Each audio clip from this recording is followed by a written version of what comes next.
The fact that we can go from last week, this vibrant, popping, explosion-filled action scene that was so crisp, it was so clean, but it was also so devastating because it ends with my boy getting sliced in half. And then you transition to this episode where the first couple of minutes is this brutal flashback with no voice acting whatsoever, only music playing as we see the difference of our boy back in the day to where he is now. But then the fight with Ichigo can be such a different take on action. You knew damn well Ichigo couldn't win. This is only going to be round 1. He looks like he's running on 20% at best. And the fact that instead of it going explosive or flashy, instead there's like 30 seconds when it first kicks off where you can't even keep up with the shit they're doing. It feels like, you're going Super Saiyan there. But the fact that a majority of it just came down to raw rage, and you knew damn well this was going to be the first of many moments between these two. It is amazing to see where the 1,000-Year Blood War arc has gone over such a short amount of time, and the fact that this is just the start. We're only 7 episodes into this Bleach season, and the fact that we're getting 4 cores, baby, of this type of high-quality production,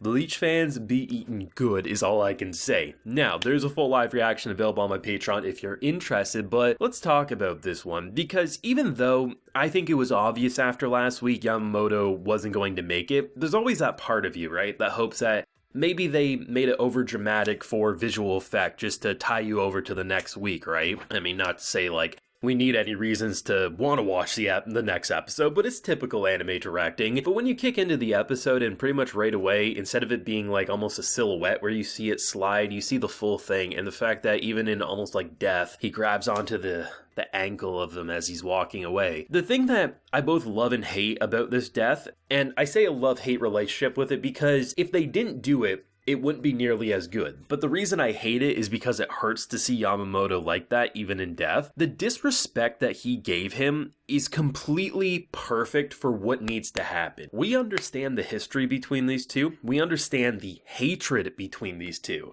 So if our Quincy King wasn't a complete asshole to him even in death, it would feel like they're holding back, that they're pulling their punches and not being as dramatic as they should be. Our boy obliterates him into literally nothing. It is a crater of smoke. There isn't even blood left when he's done with him. That is just so disrespectful, and this entire invasion of Soul Society has been disrespect after disrespect, which honestly, I think a lot of times these villain stories, they don't let them be as disrespectful as I think they probably should be if this was a real situation. But it really feels like Bleach has gone to an extra level of maturity this core, because you can look at the devastation and the deaths. There is, yes, blood. There is a lot of close-ups, holy shit, body parts flying. But if you really take a look at the action and the blood and the gore, a lot of it is a lot more tasteful, but because of the way they go about it, it feels so much more disturbing. There is constantly moments where characters will deliver a final blow where a sword goes through a neck,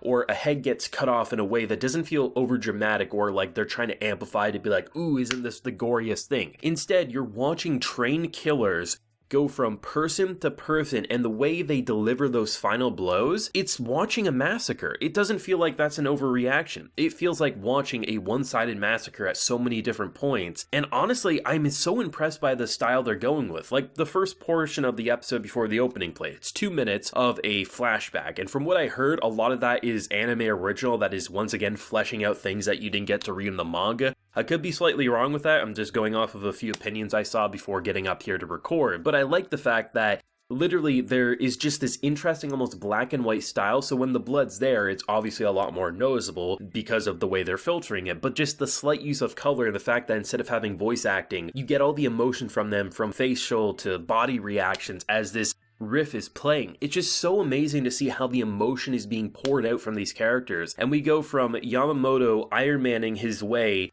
to literally save the day, the troops are charged up, ready to go, to them all immediately getting crushed in distress and sorrow as they know damn well he's no longer with them, and guns are drawn, characters are shot, and we're seeing a big name after big name die before our eyes. I mean, and if you go back to the earlier videos, I was saying it felt hopeless, that I truly thought Soul Society would crumble and that there'd be a handful of stragglers and Ichigo would come back to a mess. The only thing I really got wrong here is that Ichigo comes back before they leave, and still, they leave with a handful of people left. And you can always make the argument, as long as there's some left living, you can always rebuild, you can always regroup, but can you? This truly feels like the end of Soul Society, and whatever stragglers are left, yes, Ichigo will get healed up. He will fight the Quincy King again. But the thing is it really feels like there's less than 10%, maybe like even less than 5% maybe left. Sure, maybe that's an overreaction. We haven't actually done a head count, but the sheer number of bodies doesn't feel like you can fight that war. I mean, there's a lot of uncertainty about Ichigo right now. I mean, there was some things being dropped in this episode. Sun born in darkness. At first, I was like, wait a second, is this actually his dad? And there's always been that mystery with his dad where there's some secrets. I don't think that's the direction they're going the more I think of it. I think it's more to do with the fact that seemingly some abilities have been born in the darkness, as seen by him lashing out while he was being trapped, and those particles, as they were kind of explaining it, seeped into him. So maybe it's just like he takes credit for how Ichigo currently is, so that's his son born in the darkness,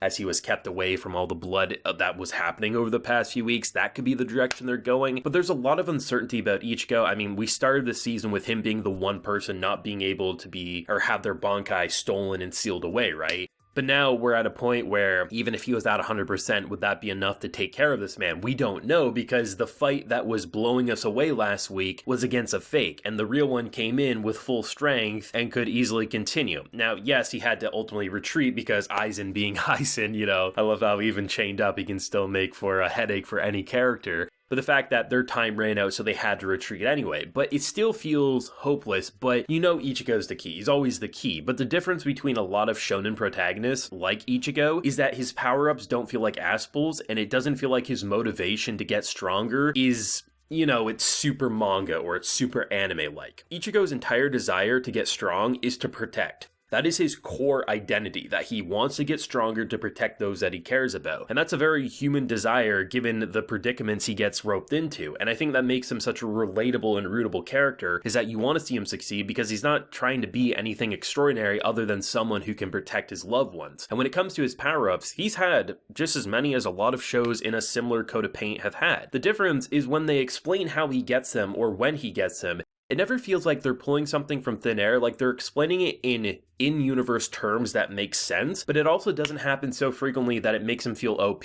Like, almost every big opponent he goes up against, he loses against at least once, as seen by this episode, right? Yes, he started weakened, but even if he was at full strength, I still think he would have been in a similar situation, just maybe not quite as badly wounded. So the fact that they let him lose, even after gaining seemingly power-ups, is really, really respectable, because a lot of these shows, they power him up and they win, and people roll their eyes because, oh, here we go, another power-up. Where with Bleach, oh, it's like, oh shit, there's an ability we didn't know about. He lost, so you'll have to train, figure out what to do with that, and it leads to more possibilities down the line rather than getting an instant W. The wide shots in this episode says it all.